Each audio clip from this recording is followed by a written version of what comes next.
Assalamualaikum warahmatullahi wabarakatuh. A'udzu billahi minasyaitonir rajim. Bismillahirrahmanirrahim. Alhamdulillahi nahmaduhu wa nasta'inuhu wa nastaghfiruh.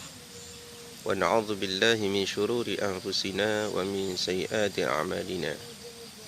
May yahdihillahu fala mudilla lahu wa may yudlil fala hadiya lahu. Asyhadu an la ilaha illallah wahdahu la syarika lah wa asyhadu anna sayyidana Muhammadan abduhu wa rasuluhu la nabiyya ba'dah.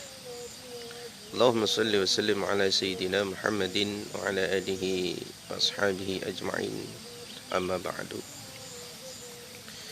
Kepada para pemirsa, para penonton yang saya hormati, di Sentuhan Kalbu ceramah agama singkat di pagi hari ini,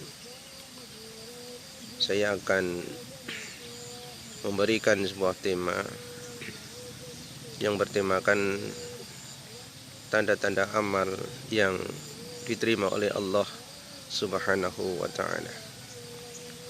Tema yang saya angkat di dalam Sentuhan Kalbu di pagi hari ini adalah tanda-tanda amal yang diterima oleh Allah Subhanahu wa ta'ala. Di sana pernah dikatakan oleh seorang ulama, beliau mengatakan, man wajada thamarata amalihi ajilan fahuwa dalilun ala wujudil qabuli ajilan. Barang siapa yang telah merasakan buah amalnya sekarang, maka hal itu sebagai bukti bahwa amalnya kelak diterima oleh Allah Subhanahu wa ta'ala. Lalu pertanyaannya adalah, apakah selama ini kita sudah merasakan buah amal yang sudah kita kerjakan? Sesungguhnya apabila itu sudah kita mengalami, sudah kita merasakan buahnya, buah dari amal yang kita kerjakan, maka itu berarti amal kita kelak diterima oleh Allah Subhanahu wa ta'ala di akhirat nanti. Adapun tanda-tanda dari amal yang diterima oleh Allah Subhanahu wa ta'ala, tanda-tanda seseorang yang mendapatkan, merasakan buah dari amal yang dikerjakan, yaitu jika beribadah dia tidak mempunyai pamrih sedikit pun dan tidak ada muatan kepentingan-kepentingan untuk mendapatkan pahala. Ketika seseorang di dalam beribadah tanpa ada pamrih sedikit pun, baik dari pemberian manusia, dari tangan-tangan manusia yang bersifat duniawi, atau pujian-pujian, atau ingin penghargaan dari orang lain, atau tidak menginginkan balasan berupa pahala dari Allah Subhanahu wa ta'ala, maka amal yang seperti ini yang kelak akan diterima oleh Allah Subhanahu wa ta'ala. Dan inilah yang namanya ikhlas dan tunduk patuh sepenuhnya kepada Allah Subhanahu wa ta'ala. Lalu apa maksud dari tunduk patuh pada Allah Subhanahu wa ta'ala di dalam beribadah? Yaitu sabar ketika menghadapi pengorbanan. 2, sabar mengekang keinginan hawa nafsu. Dan 3, sabar jika diberikan ujian penderitaan duniawi.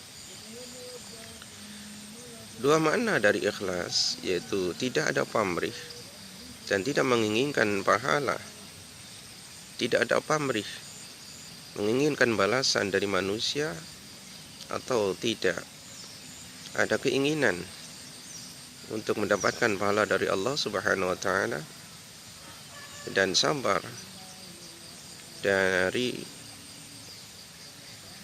pengorbanan, sabar mengekang hawa nafsu, sabar menerima penderitaan dunia, maka ibadah yang dia lakukan akan diterima oleh Allah Subhanahu wa taala, dan ini bertanda dia akan merasakan buah dari amal yang sedang dia kerjakan atau dari amal yang dikerjakannya. Lalu kemudian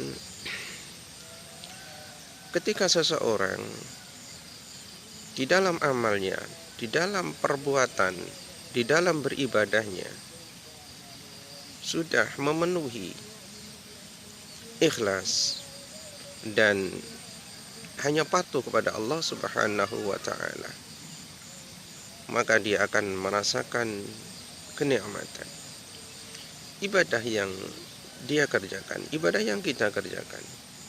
Kita akan merasakan kenikmatan di dalam beribadah. Ibadah yang kita kerjakan tidak karena keterpaksaan. Ibadah yang kita kerjakan tidak semata-mata hanya takut pada Allah Subhanahu wa taala. Akan tetapi ibadah yang kita kerjakan semata-mata kebutuhan kita sehari-hari. Bagi mereka atau bagi kita yang sudah merasakan buah dari amal yang kita kerjakan selama ini,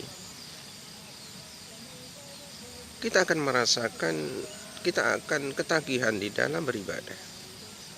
Ada keinginan terus beribadah karena sudah merasakan kenikmatan di dalam beribadah kita, karena sudah merasakan dan yakin bahwa amal ibadah kita yang kita kerjakan kelak diterima oleh Allah Subhanahu wa taala, karena sudah merasakan kenikmatan di dalam beribadah. Jadi orang yang telah merasakan buah dari amal yang dia kerjakan, sudah merasakan kenikmatan di dalam ibadah yang dia kerjakan, maka dia akan ketagihan di dalam beribadah. Seakan-akan ibadah merupakan kebutuhan kehidupan sehari-harinya yang tidak bisa ditinggalkan, tidak bisa dilupakan, tidak bisa diabaikan. Dia ingin terus beribadah, ingin terus beribadah. Dia sudah ketagihan untuk selalu beribadah. Karena apa? Karena ketika ibadah, dia sudah merasakan buah dari ibadah yang dia kerjakan, ibadah yang kita kerjakan, yaitu kenikmatan di dalam ibadah yang dikerjakan. Akan tetapi untuk mencapai buah atau kenikmatan di dalam beribadah ini membutuhkan pengorbanan dan kerja keras, yaitu dengan adanya berlatih, kerja keras untuk berlatih dan penuh dengan kesabaran. Orang yang menginginkan, orang yang ingin merasakan, menemukan buah ibadah yang dikerjakan, yaitu kenikmatan dikala sedang mengerjakan ibadah, dia harus kerja keras untuk berlatih, untuk tidak mengharapkan sesuatu baik dari tangan manusia maupun pahala dari Allah Subhanahu wa taala. Maka ibadah yang kita kerjakan, kita akan merasakan buahnya, yaitu kenikmatan dikala kita sedang beribadah. Dan untuk menemukan buah ibadah yang kita kerjakan, yaitu kenikmatan dikala kita sedang beribadah, kenikmatan dikala ibadah yang sedang kita kerjakan menemukan kenikmatan, maka ini diperlukan pengorbanan dan kerja keras, yaitu berlatih dan penuh kesabaran.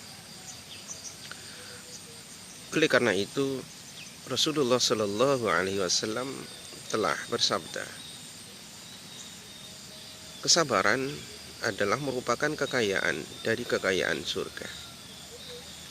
Jadi setiap orang yang menginginkan kesuksesan, menginginkan keberhasilan, tentu membutuhkan perjuangan dan kerja keras. Untuk menginginkan buah kenikmatan dalam beribadah juga memerlukan pengorbanan dan kerja keras. Kerja keras yaitu berlatih, pengorbanan yaitu sabar. Sabar adalah merupakan kekayaan dari kekayaan surga. Artinya penghuni surga, orang-orang yang menjadi penghuni surga adalah orang-orang yang sabar. Sabar ketika menghadapi ujian cobaan dari Allah Subhanahu wa taala. Sabar mengekang, menahan keinginan-keinginan hawa nafsu. Sabar dikala Allah Subhanahu wa taala menguji kepadanya sebuah ujian penderitaan dunia, penderitaan penyakit, diuji dengan penyakit, diuji dengan kebangkrutan duniawi, diuji dengan sempitnya rezeki dan lain sebagainya. Dia sabar, terus tetap berusaha dan berdoa kepada Allah, terus tetap mendekatkan diri kepada Allah Subhanahu wa taala. Ini adalah sabar yang sebenarnya. Sabar tetap berusaha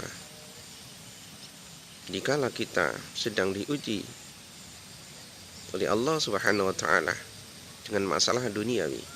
Kita tetap sabar, berusaha dan berdoa, dan tetap mendekatkan diri kepada Allah Subhanahu wa taala. Maka kita akan menjadi penghuni surga. Kesabaran adalah kekayaan surga. Kesabaran adalah kekayaan dari kekayaan surga.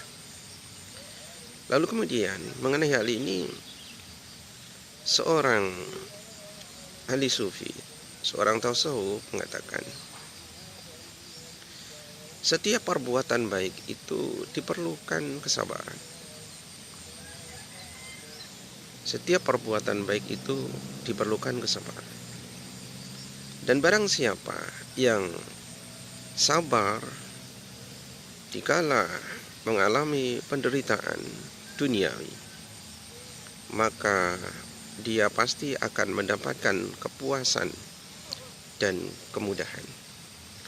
Seseorang yang diuji oleh Allah Subhanahu wa taala dengan penderitaan duniawi, kesempitan rezeki, adanya penyakit yang tidak ada kunjungnya, tidak sembuh-sembuh, selalu mengalami penderitaan di dalam kehidupannya, maka insya Allah kalau dia sabar, tetap dekat kepada Allah, tetap taat kepada Allah Subhanahu wa taala, dan tetap berdoa kepada Allah Subhanahu wa taala atas penderitaan, atas kesempitan rezeki, atas penyakit yang dia derita, maka kelak insya Allah pasti, kata beliau, Allah akan memberikan kepuasan dikala Allah sudah menghilangkan penderitaannya dari kesempitan penderitaan dunia maupun dari penderitaan penyakit. Dia akan merasakan kepuasan dari Allah Subhanahu wa taala yang luar biasa, dan juga Allah akan memberikan kemudahan kepadanya. Kemudahan setelah dia mengalami penderitaan, kemudahan setelah dia merasakan penyakit yang dia derita. Allah akan memberikan kemudahan-kemudahan di dalam segala hal untuk dirinya, baik hal kesehatan, hal duniawi, ataupun Allah akan memberikan kemudahan dari perkara-perkara akhirat untuk dia. Lalu kemudian Abu Thurab radhiyallahu anhu berkata juga, jika orang beribadah dengan bersungguh-sungguh, maka dia akan merasakan buahnya dari amal yang sedang dia kerjakan. Barang siapa yang bersungguh-sungguh di dalam beramal, bersungguh-sungguh artinya di dalam beramal kita terlepas dari keinginan-keinginan berupa mendapatkan balasan, baik balasan dari manusia maupun balasan dari Allah Subhanahu wa taala berupa dunia, berupa pahala. Bersungguh-sungguh di dalam beribadah, ikhlas di dalam beribadah, khusyuk di dalam beribadah. Hanya karena Allah di dalam beribadah, maka dia akan merasakan buahnya dari amal ibadah yang sedang atau yang dia kerjakan. Dan jika dia ikhlas di dalam beribadah, maka dia akan menemukan buahnya dari amal yang dia kerjakan. Maka dengan demikian, buah atau orang yang telah merasakan buah dari amal, yaitu kenikmatan dikala mengerjakan ibadah, ini adalah sebuah karunia, sebuah pertolongan dari Allah Subhanahu wa ta'ala. Oleh karena itu, para penonton, para pemirsa yang saya hormati, kita semua harus benar-benar mencoba, harus benar-benar mengalami bagaimana rasanya orang yang beribadah, yang sudah merasakan, sudah menemukan buah dari buah ibadah itu, yaitu kenikmatan di dalam ibadah yang kita kerjakan. Inilah yang bisa saya sampaikan di pagi hari ini. Semoga ada manfaat dan barokah untuk kita semua. Amin ya rabbal alamin. Subhanakallahumma bihamdik, asyhadu an la ilaha illa anta, astaghfiruka wa atubu ilaik. Sallallahu ala sayyidina Muhammadin wa ala alihi washabihi ajma'in. Alhamdulillahi rabbil alamin. Wassalamualaikum warahmatullahi wabarakatuh.